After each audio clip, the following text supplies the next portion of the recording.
અમરેલી જિલ્લામાં વન્ય પ્રાણીઓના હુમલા વધતા હોવાને લઈને વન વિભાગ દ્વારા સક્રિયતા શરૂ કરવામાં આવી છે। ગ્રામીણ વિસ્તારની અંદર જનજાગૃતિના કાર્યક્રમો શરૂ કરાય છે।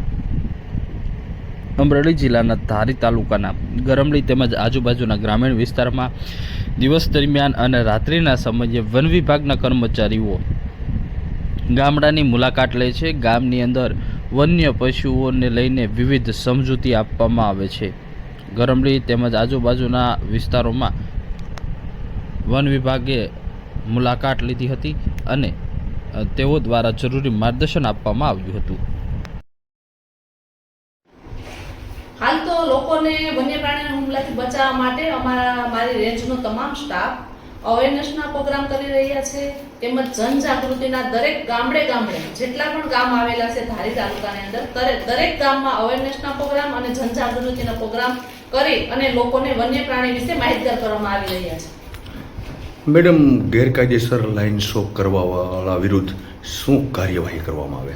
ગેરકાયદેસર લાઇન શો હાલ તો અત્યારે કોઈ એવું ધ્યાન ઉપર નથી, પરંતુ જો કોઈ કરે તો મારી ખુલ્લી ચેતવણી છે કે લાઇન શો કરશે તો એને છોડવામાં નહીં આવે અને લાઇન શો કરનારને અમે કાયદેસરની કાર્યવાહી કરશું। તેથી ગામ લોકો તેમજ સરપંચોને પણ મારી અપીલ છે કે જ્યારે પણ આવા લોકો કોઈ ધ્યાન ઉપર આવે તો તરત અમારું ધ્યાન દોરવું, જેથી અમે તેમના ઉપર કાયદેસરની કાર્યવાહી કરી અને લોકો ઉપર જે એટેક થાય છે એનાથી બચી શકે।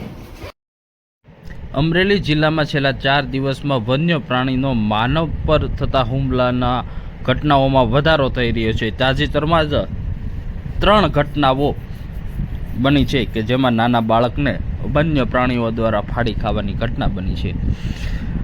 સતત માનવ ઉપર હુમલાને ઘટનાઓને લઈને ગંભીરતા સમજતા વનતંત્ર હવે હરકતમાં આવ્યું છે અને વન વિભાગ દ્વારા જનજાગૃતિ અભિયાન શરૂ કરવામાં આવ્યું છે। ગરમલી તેમજ આજુબાજુના વિસ્તારમાં સુરક્ષિત રહેવા સમજાવટ કરવામાં આવી છે। ખાસ કરીને રાત્રિ દરમિયાન ખેતી કે વાહન વ્યવહાર જંગલ વિસ્તારની અંદર ન જવું, રાત્રિના સમયે દીપડા સિંહ જોવા મળે તો ગભરાટમાં ભાગી જવાના બદલે શાંતિથી પાછળ હટવું અને તાત્કાલિક નજીકના જે વન વિભાગ હોય તેને જાણ કરવી ખૂબ જ જરૂરી છે।